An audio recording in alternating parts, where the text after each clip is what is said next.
I have 2 words right now. Fuck word.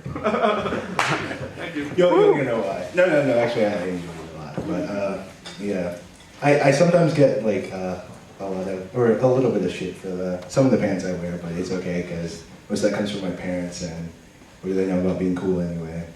But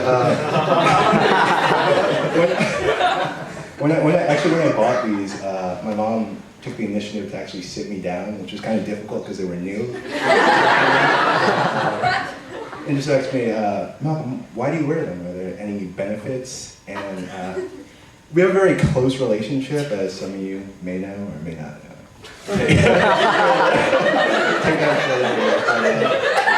I decided to let her in on my little secret, so I looked her in the eyes, because that's how you have to deal with your mother, and I said, Mommy, some people are thrill seekers, and they try and fill that void with jumping out of airplanes or driving cars real fast. I just like waking up and saying, hey, maybe I'll wear it to the left today. True story. And she was understanding, but I mean, she kind of has to be, because she's my mother. But I have a confession, though, because I didn't just tell you guys that I play with myself and I get dressed annoying, but work. Over Thanksgiving break, I think I might have farted on a little kid while standing in line to see 2012.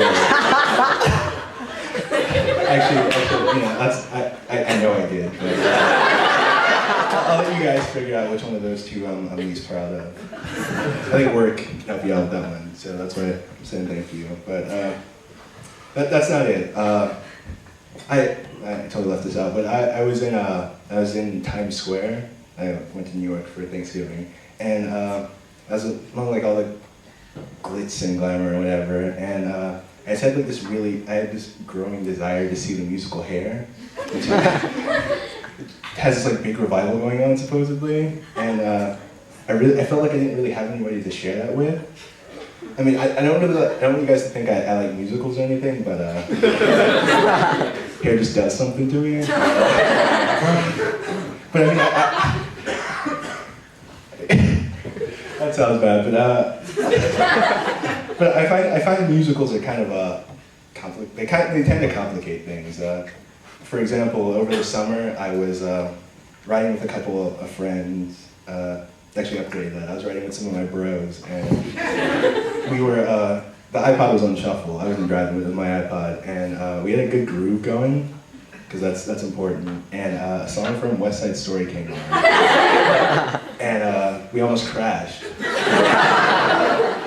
which was completely understandable, because musicals, like, finding out that a friend likes musicals is kind of like a game changer in a friendship. I mean, like, you really think that you have that person figured out, and just like, musicals? It's okay, but it's something you need to establish, like, at the beginning of the relationship. Yo, bro, I like musicals. Right? The shit. But yeah, it was a bit awkward, but whatever.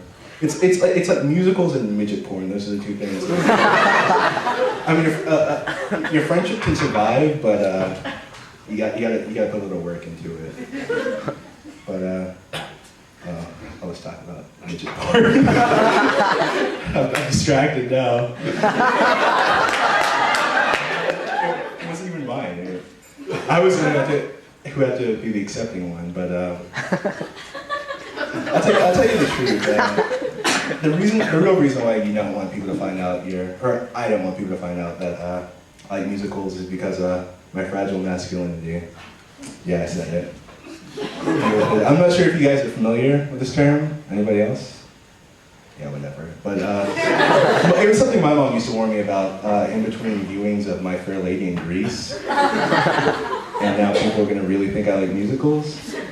I can just see, like, years from now when people are trying to remember me, it's like, Malcolm, use that quiet one, right? Musicals? All because of this damn show. Who was that? Work? No, but seriously, it's gonna be like that in public nudity.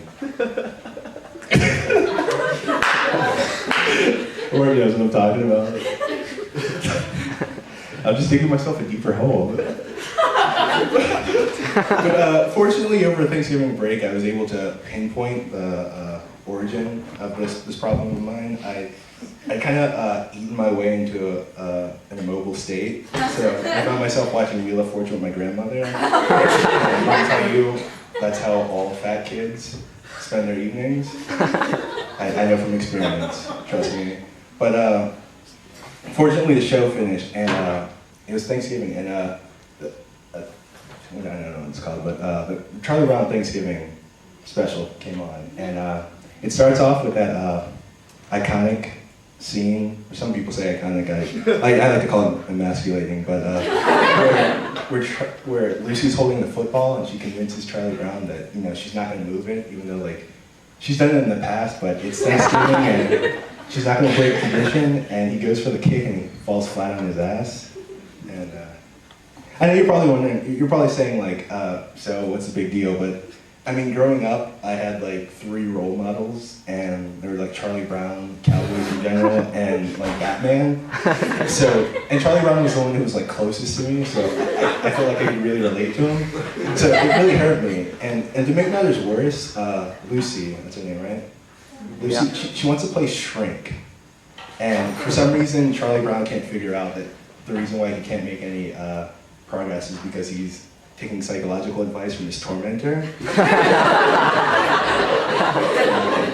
Of course, I'm seeing this all now as a 20-year-old adult, but yeah, it took me back to my childhood, and you know, it's like he goes home and his sister Sally's there, like the cute blonde in the dress. Probably shouldn't use the word cute. She's there, and you expect her to be the little sister to like look up and admire her older brother, but all she does is like shit on him. She shits on him for being gullible, because you know he fell for the whole football thing, and then she shits on him because Peppermint Patty has invited herself over for Thanksgiving dinner, and oh my God, they're going over to their grandparents' house. So it's kind of a problem, but you know, he doesn't really know how to handle that. But and you know, Peppermint Patty is kind of the worst one of them all. I just made, because I think I kind of had a thing for her, and like as I get older, like I have like this like feeling that she might be a lesbian. So that's even further emasculating in a way. But I could never get a love, but whatever. I'll deal with it. But you know, at this time, like Peppermint Patty, I'm completely lost. I'm still on midget porn. Just go. Is that what you say? It is what it is. But no, but at this time, like Peppermint Patty's like invited herself over to the house for Thanksgiving, and like several other kids, including a black kid. I mean, it's the '60s, so it's an issue, and I mean nowadays we're cool with that, but anyway. And then she has the nerve to say, what's the line? What's wrong, Chuck? That's the line she's known for. I don't know if anybody else is familiar with the Peanuts gang. But it was a big part of my childhood, as you guys know, because I just told you. But at this time, like, you know, I'm stuck in this recliner, and I'm feeling fat, so I'm taken back to my childhood. So by this time, I'm bawling, right? She just keeps like going like, what's wrong, Chuck? Just keeps on like repeating in my head. And like, as Charlie Brown, like I want to tell her what's wrong, and so I think I actually said this to the TV. I was kind of in a pie coma, so I'm not sure. I guess I got kind of confused, but I was like in tears, and I was just like, I'll tell you what's wrong. Nobody takes me seriously. Nobody likes my dog better than me. And I can't even talk. And 8 years old and I'm bald.